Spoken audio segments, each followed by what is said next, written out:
SCP-3883, aka Dildos Have Dreams Too. Object Class Safe. Special Containment Procedures. SCP-3883 is to be kept in a standard secure locker in Site-16. Access to SCP-3883 requires Level 2 or higher authorization. Personnel requesting permission for testing with SCP-3883 must first submit a detailed experimental procedures log to the project supervisor. Description: SCP-3883 is a green tentacle-shaped silicone dildo measuring 16.5 centimeters in length. Two anomalous properties are associated with SCP-3883. The first effect manifests when SCP-3883 is placed in front of a reflective surface, while the second effect manifests when a human individual enters Rem Sleep. Within a 1.5 meter radius of the object. When SCP-3883 is placed in front of a reflective surface, the resulting reflection will differ in appearance from SCP-3883. Depending on the type of reflective surface used to view the object, a brief overview of the altered reflections is as follows. Reflective surface. Mirrors. Unremarkable, normal reflection of SCP-3883. Liquids. A green octopus Bolacurus, a common octopus. Transparent, not oblique, windows. A green humanoid with multiple appendages hanging from the lower face. It appears to have an undergrade posture. Technological screens. A green spherical organism. Features include a single eye on the front of the body and multiple appendages that protrude from the top of the body. Additional eyes are present on the end of the appendages. Food-related items. A green organism with a resemblance to Astraeus rubens, common sea star. The reflection exhibits behavior similar to the feeding habits of Astraeus rubens, namely ejecting its stomach outwards. This is believed to be an attempted threat display. When a human enters the Rem Sleep phase, while within 1.5 meters of SCP-3883, they will enter a mental state involving highly realistic dreams. The affected individual will be unable to leave this mental state by their own will. To return to full consciousness, they must either experience a death within the dream or be woken up by an outside force. SCP-3883 can only affect one individual at a time. Dreams reported by individuals affected by SCP-3883 are varied in detail, but poses repeating themes. All SCP-3883 experimentation subjects were being chased by an antagonistic entity designated SCP-3883-1. SCP-3883-1 has been noted to appear under multiple guises, but tends to be described as a large figure standing over a meter tall, possessing multiple appendages in color that are bright green, similar to SCP-3883 in hue.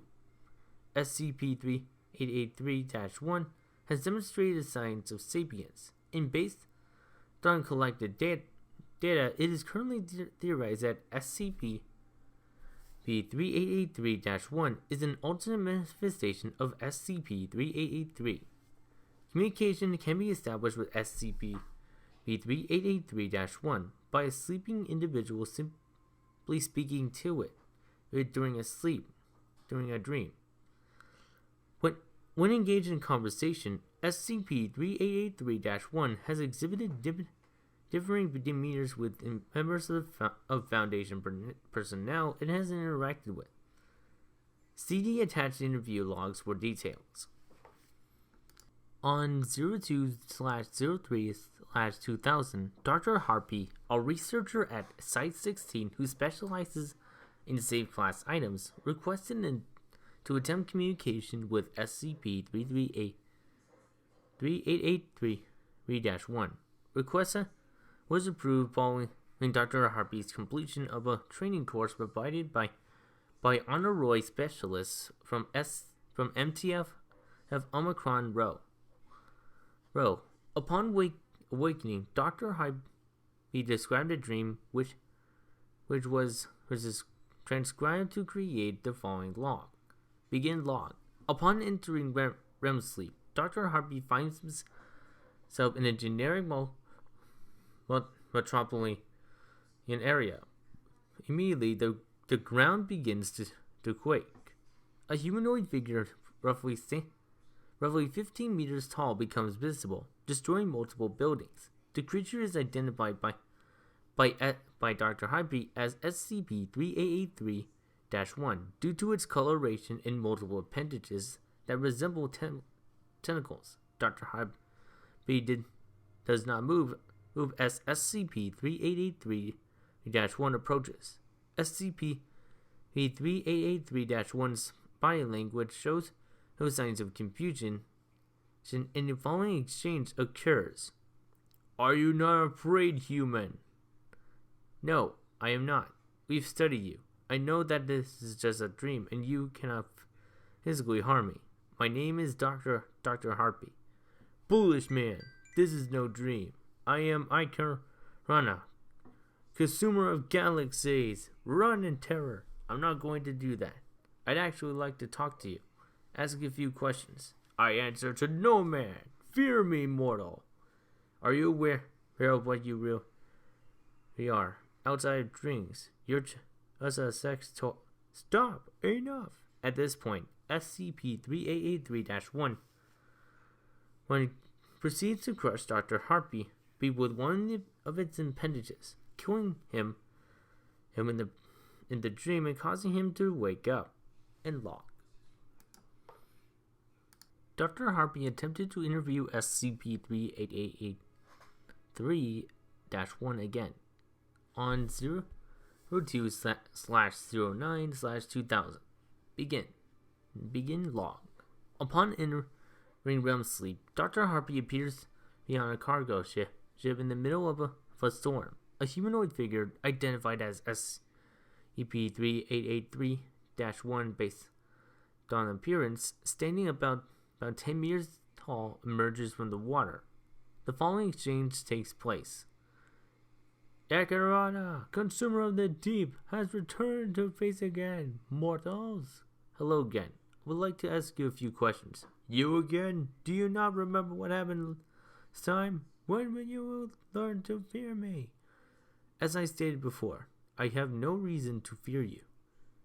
I know I'm dreaming. May I ask a few questions? SCP-3883-1 appears frustrated when Dr. Harpy finishes his speaking. SCP-3883-1 proceeds to attack the ship until opening a hole in the hull. The ship begins to sink slowly. Ha ha ha! How can you not be afraid now? There's no way out. Are you going to die? You are going to die here. Akarana, how many times I must state this? I know this is a dream. You cannot cause any kind of distress to me. What do I have to fear?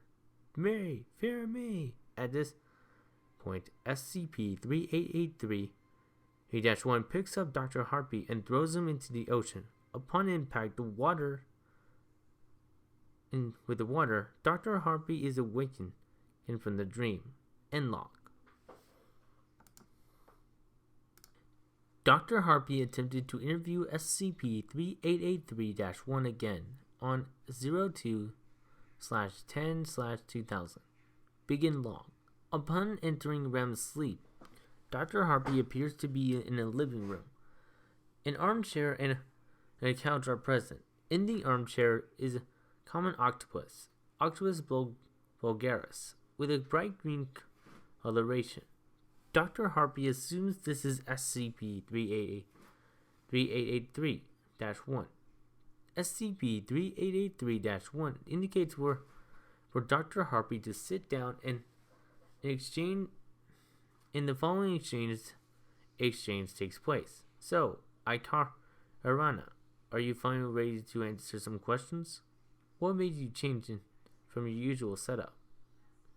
I thought it was you and I just gave up. I knew my old routine wouldn't work on you. I figured that out during our first meeting. I guess I was just in denial. Why do you stick to this old routine? What make these dreams? Why make these dreams? Don't you know what I am? Not here, I mean, out there. In the real world. Do you know what I'm used for? Yes. Well, yes, but have you seen me?